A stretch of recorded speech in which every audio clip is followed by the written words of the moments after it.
ba nababalanse ang karapatan ng mga kabataang kagaya natin sa privacy at responsibilidad ng magulang na proteksyonan sila? Z. According po sa research po namin, consent is different from guidance po. Okay. Consent, ang mismong magulang po ang nagde-decision for their children. Eh, may privacy to autonomy nga po tayo na ang bata may rights din po sila for their own body. While guidance naman po, guidance is the way of giving them advice. Pero ang children po ang magde-decision from themselves. And since as a children nga po, syempre dapat may guidance na ang magulang since from birth po.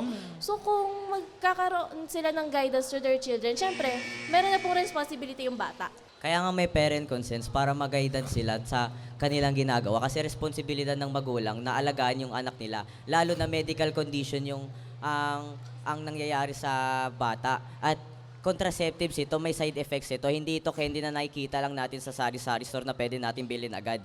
Dahil ang hormonal drugs ay pwedeng magkaroon ng medical risk sa kabataan, lalo na ang minors are physically less stable rather than adults. Just because you're giving access doesn't mean na bibigay mo na lang ito basta-basta.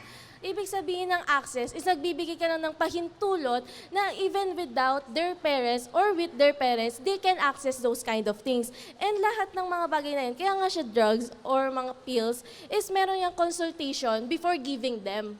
Di naman namin pinagbabawalan yung mga kabataan na maka-access sa birth control. Ang gusto namin is magkaroon ng access yung kabataan na may parent consent. Kasi kung di mo bibigyan ng parent consent yung bata, pwedeng i-abuse nila yung access ng birth control kasi walang nagga-guide sa kanila at walang nagdidisiplina sa kanila. But according to research, ngayon nga may parental consent na tayo, bakit nag-i-increase pa rin ang teenage pregnancy natin ngayon? Anong ginagawa nila? Dahil sa misuse of conception kasi wala silang guidance.